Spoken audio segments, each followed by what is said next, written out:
సురేఖ గారు వాళ్ళు ఉదయాన్నే లేచి రెడీ అయ్యి కస్తూరి దగ్గరికి వస్తుంది. కస్తూరి, వెళ్ళి వస్తామమ్మా అని చెప్తుంది. సరే అత్తయ్య, జాగ్రత్తగా వెళ్ళిరండి అని చెప్తుంది కస్తూరి. సరే అని చెప్పి సురేఖ వాళ్ళు ముగ్గురు బయలుదేరతారు. ఇక ఈశాన్ కూడా లెగిసి ఆఫీస్కి రెడీ అవుతాడు. సాత్విక్, అమ్మయ్యా, నాకు ఇప్పుడు ఎవ్వరూ అడ్డుండ్రు.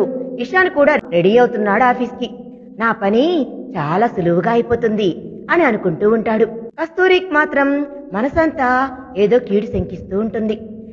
టెన్షన్ పడుతూ ఉంటుంది. ఈశాన్ కస్తూరి టెన్షన్ పడటం గమనించి, ఎందుకు కస్తూరి అంత టెన్షన్ పడుతున్నావు అని అడుగుతాడు. ఏమీ లేదండి అని చెప్తుంది కస్తూరి. కానీ మనసులో మాత్రం చాలా మదన పడుతుంటుంది. ఈశాన్ టిఫిన్ చేయడానికి రెడీ అయ్యి కిందకు వచ్చేస్తాడు. సాత్విక్ ఏమీ ఎరగనట్టు ఈశాన్ని కస్తూరిని నమ్మించడానికి తను కూడా రెడీ అయ్యి బయట ఏదో పని ఉంది అని బయటకు వెళ్ళాలి అని చెప్తాడు. కస్తూరి ఆ మాట విని గాలి పీల్చుకుంటుంది. అమ్మయ్యా, వీడు కూడా బయటికి వెళ్తున్నాడు, నేనింక భయపడాల్సిన పనే లేదు.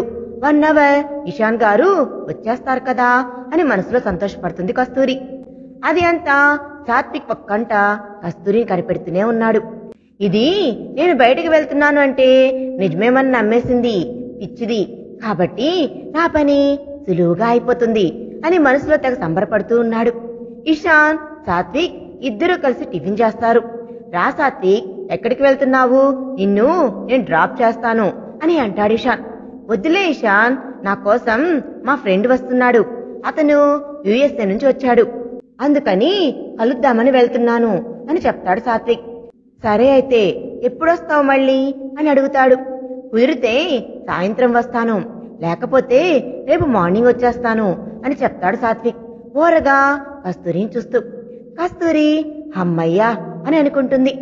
సాత్విక్ చెప్పిందంతా నిజమే అనుకుంటుంది. పాపం, తనకు తెలియదు కదా సాత్విక్ అబద్ధం చెప్తున్నాడు అని. ఇదంతా ఈశాన్ నమ్మించడానికి చెప్తున్నాడు అని. తన మీద ఎటువంటి అనుమానం రాకుండా ప్రవర్తిస్తాడు సాత్విక్.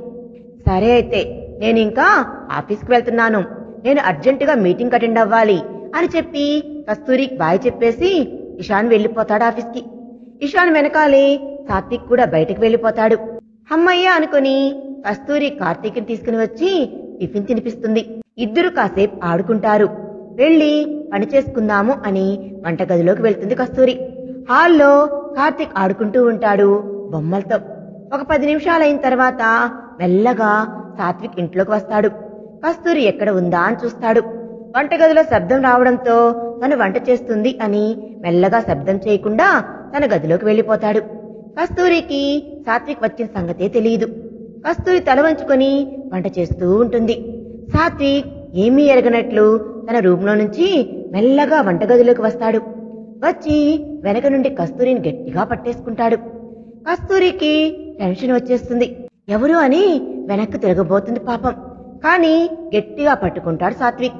తనకి ఏం చేయాలో అర్థం కాదు. సాత్విక్, నువ్వు నాకు అన్నవవుతావు, నన్ను ఇట్లా పట్టుకొని చేయడం కరెక్ట్ కాదు అని చెప్తుంది కస్తూరి. నువ్వు నాకు చెల్లెలు కాకముందలే నీ మీద నా కన్ను పడింది. నా నుండి నువ్వు తప్పించుకోలేవు. నాకు ఇటువంటి సెంటిమెంట్ అస్సలుండవు. కాబట్టి నువ్వు నోరు మూసుకో అని తన తట్టుకు తిప్పుకుంటాడు కస్తూరిని. కస్తూరి ఏడుస్తూ ఉంటుంది. సాత్విక్, నేను ఈశానికి అనుమానం రాకుండా నాకు పని ఉంది, నా ఫ్రెండ్ వస్తున్నాడు అని అబద్ధం చెప్పాను. అందుకని ఈశాన్కి నా మీద ఎటువంటి అనుమానం రాదు. చూసావా నేను ఏ రకంగా మేనేజ్ చేశానో అని పెద్దగా నవ్వుతాడు సాత్విక్. కస్తూరి ఏడుస్తూ ఉంటుంది. ఏం చేయాలో అర్థం కాదు. ఈశాన్కి కాల్ చేద్దాము అంటే సెల్ బెడ్రూమ్ లో ఉంటుంది. ఎలాగ ఈ ఆపద నుంచి ఎలా బయటపడాలి అని ఆలోచిస్తూ ఏడుస్తూ ఉంటుంది కస్తూరి. తనని వంటగదిలో నుంచి బెడ్రూమ్ లోకి తీసుకెళ్లబోతాడు. కస్తూరి ఉండి, సాత్విక్, ఛీ నీచుడా, నువ్వు నీ ఫ్రెండ్ అయిన ఈశాన్ గారిని మోసం చేస్తున్నావు. ఈ విషయం ఆయనకు తెలిస్తే నిన్ను చంపేస్తాడు అని పెద్దగా అరుస్తుంది. నోర్మీ నువ్వు అని చంపకేసి గట్టిగా కొడతాడు. కస్తూరి కింద పడిపోతుంది. ప్లీజ్ నన్ను ఏమీ చేయకు అని బ్రతిమలాడుతూ ఉంటుంది. సాత్విక్ క్రూరంగా బిహేవ్ చేస్తుంటాడు. జుట్టు పట్టుకొని బెడ్రూమ్ లోకి ఈడ్చుకుని వెళ్తాడు. నువ్వు ఈ రోజుకి నా కోరిక తీర్చాల్సిందే, నువ్వెంత గింజుకున్నా నిన్ను కాపాడటానికి ఎవ్వరూ రారు అని పెద్దగా నవ్వుతూ ఉంటాడు సాత్విక్. కస్తూరి కింద పడినప్పుడు దెబ్బ తగులుతుంది చేతికి. రక్తం కారుతూ ఉంటుంది. ఆ నొప్పికి కస్తూరి ఏడుస్తూ ఉంటుంది.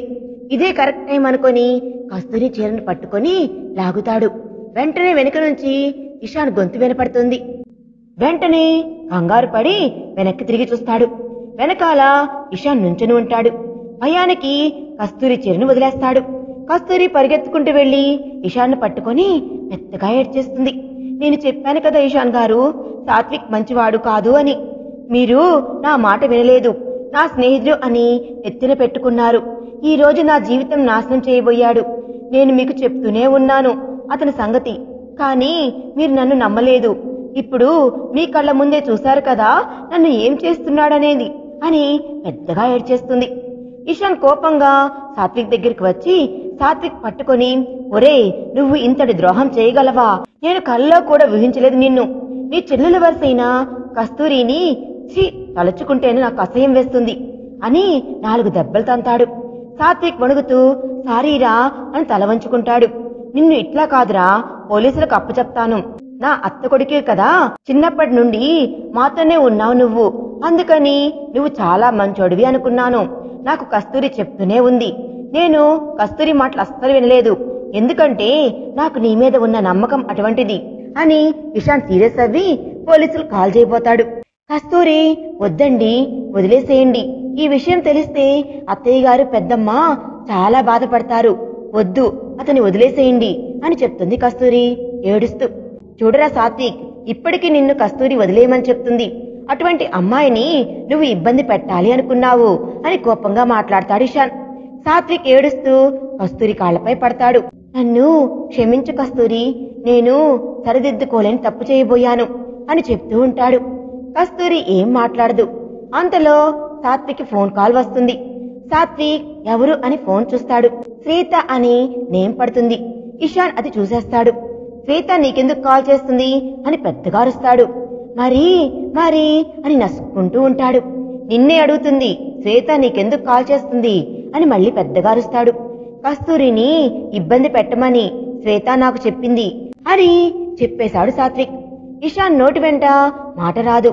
షాక్ అయిపోతాడు. తను ఎందుకిలా చేస్తుంది అని ఆలోచిస్తూ, సరే, మేము ఎవ్వరూ పక్కన లేనట్లు నువ్వు కాల్ లిఫ్ట్ చేయి, స్పీకర్ ఆన్ చేసి మాట్లాడు అని చెప్తాడు ఇషాన్. సరే అని చెప్పి సాత్విక్ ఫోన్ లిఫ్ట్ చేసి స్పీకర్ ఆన్ చేస్తాడు. శ్వేత సంతోషంగా, సాత్విక్ నీకు చెప్పిన పని ఏమైంది అని అడుగుతూ ఉంది. సాత్విక్ భయపడుతూ ఇషాన్ వైపు చూస్తాడు. ఇషాన్ కంప్లీట్ అయింది అని చెప్పు అని సైగ చేస్తాడు. సాత్విక్ కంప్లీట్ అయిపోయింది అని చెప్తాడు శ్వేతతో. శ్వేత సంతోషంగా, అవునా, నిజమా, ఇంతకీ ఏం జరిగింది సాత్విక్ అని అడుగుతుంది శ్వేత.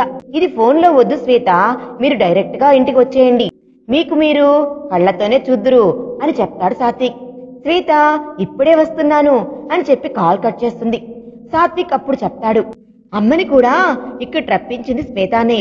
అమ్మకి పనైతే నక్లీస్ ఇస్తానని చెప్పింది, అది కూడా డైమండ్ నక్లీస్ అని చెప్తాడు సాత్విక్. నా వెనక ఇంత కథ నడిపిందా శ్వేత అని ఆశ్చర్యపోయి తల పట్టుకొని కూర్చుంటాడు ఇషాన్. కస్తూరి ఇషాన్ చూస్తూ ఉంటుంది. మిమ్మల్ని ఒక మాట అడగొచ్చా ఇషాన్ గారు అని అడుగుతుంది కస్తూరి. ఇషాన్ తేరుకొని, చెప్పు కస్తూరి, ఏమిటి అని అడుగుతాడు బాధగా. మళ్ళీ, నీకు నా వల్లే కదా కస్తూరి ఇన్ని ప్రాబ్లమ్స్ అని బాధగా అంటాడు. ఇంతకీ నువ్వు ఏం అడగాలనుకున్నావు అని అంటాడు. మరి మరి గిరి సంగతి మీకు తెలుసు కదా అని అడుగుతుంది కస్తూరి. ఎవరు గిరి, నాకు ఏమీ తెలియదు అని చెప్తాడు ఇషాన్. అదేమిటి, గిరిని శ్వేత దగ్గర ఉంచింది మీరే కదా అని అడుగుతుంది కస్తూరి. నాకు ఏమీ తెలియదు కస్తూరి, గిరి ఎవరు ఇంతకీ అని అడుగుతాడు. ఇషాన్ గారు, తను నా తమ్ముడండి. మీరు మా తమ్ముడు ఆపరేషన్ కి అత్తయ్య గారు డబ్బులు ఇచ్చారు కదా, అత్తయ్య ఇచ్చిన సంగతి తెలియక డబ్బులు మీరు ఇచ్చారని శ్వేత చెప్పింది. గిరికి ట్రీట్మెంట్ చేయించడానికి 10 లక్షలు ఇచ్చారని చెప్పింది శ్వేత మేడం. అందుకే నన్ను మీరు కాంట్రాక్ట్ మ్యారేజ్ చేసుకున్నారు అని కూడా చెప్పింది అని ఏడుస్తూ చెప్తుంది కస్తూరి. అమ్మ అనాథాశ్రమంలో ఇవ్వమని 10 లక్షలు చెక్కు ఇచ్చింది, అప్పుడే నేను చెక్ ఇచ్చేశాను, అంతే, నాకు ఏమీ తెలియదు అని బాధగా చెప్తాడు ఇషాన్. అప్పుడు అర్థమవుతుంది కస్తూరికి ఇదంతా శ్వేత చేసిన ప్లాను అని. అప్పుడు వివరంగా కస్తూరి ఇషాన్కి మొత్తం చెప్పేస్తుంది. తనను బెదిరించిన సంగతి, తన తమ్ముణ్ణి అడ్డం పెట్టుకొని ఇంత కథ నాతో ఆడిస్తుంది అని. నన్ను ఇంట్లో నుంచి వెళ్లిపోమని నిన్న కాల్ చేసి బెదిరించింది. నేను కూడా వెళ్లిపోదాము అనుకున్నాను మీ నుండి దూరంగా. కానీ మీరు నన్ను చాలా ఇష్టపడుతున్నారు, అందుకని నా మనసు దానికి అంగీకరించలేదు అని ఇషాన్ను పట్టుకొని పెద్దగా ఏడ్చేస్తుంది కస్తూరి. సాత్విక్ కూడా బుద్ధి వస్తుంది. ఇషాన్, కస్తూరి, మీరిద్దరు నన్ను క్షమించండి. నేను చాలా పెద్ద తప్పు చేశాను. జీవితంలో ఇంకెప్పుడు ఏ ఆడపిల్ల జోలికి వెళ్ళను. నీకు అన్నగా నేను ఎప్పటికీ ఉంటాను. శ్వేతకి ఈ సంగతి తెలియనివ్వకండి. శ్వేత నుండి మనం గిరిని కాపాడుకుందాం అని చెప్తాడు సాత్విక్. ఇషాన్ కూడా అవును, నిజమే చెప్తున్నాడు సాత్విక్. నేను వెళ్లి లోపల ఉంటాను. మీరిద్దరూ ఇక్కడ ఏదో జరిగినట్లుగా యాక్షన్ చేయండి అని గబగబా ఇషాన్ లోపలికి వెళ్లిపోతాడు. ఇంతలో కారు శబ్దం వినపడుతుంది. కస్తూరి, నువ్వు జుట్టు అంతా ముందుకు లాక్కొని తిరిగిపోయినట్లుగా ఉంచు, మనం కథ స్టార్ట్ చేద్దాము అని సాత్విక్ చెప్తాడు. సరే అన్నయ్య, అలాగే అని కస్తూరి పిచ్చి పిచ్చిగా చీరని జుట్టుని లాక్కొని పిచ్చిగా ఒక మూల కూర్చొని ఏడుస్తూ ఉంటుంది. శ్వేత సంతోషంగా లోపలికి వస్తుంది. సాత్విక్ అని అంటూ, రా శ్వేత, మన పని అయిపోయింది అని చెప్తాడు సాత్విక్. ఇంకా నీకు ఎటువంటి అడ్డు లేదు, నా పని నేను ముగించేశాను అని చెప్తాడు సాత్విక్. అవునా అని ఆనందపడుతూ కస్తూరి దగ్గరికి వస్తుంది శ్వేత. కస్తూరి పిచ్చి పిచ్చిగా అయి ఉండటంతో ఆనందపడుతూ, చూసావా, నేను చెప్పినట్లుగా నువ్వు ఇషానికి దూరంగా ఉంటే నీకు ఈ గతి పట్టుండేదే కాదు అని పెద్దగా నవ్వేస్తుంది. ఇషాన్ లోపల ఉండి అన్నీ కోపంగా గమనిస్తూ వింటూ ఉంటాడు. శ్వేత మీద పట్టరాని కోపం వచ్చేస్తుంది ఇషాన్కి. మరి శ్వేత ఆడిన నాటకానికి ఇషాన్ ఏ రకంగా బుద్ధి చెప్తాడు, గిరిని శ్వేత నుండి ఎలా కాపాడతాడు అనేది మనం నెక్స్ట్ పార్ట్ లో తెలుసుకుందాం. ఈ వీడియో కనుక మీకు నచ్చినట్లయితే ప్లీజ్ లైక్ చేయండి. Thanks for watching.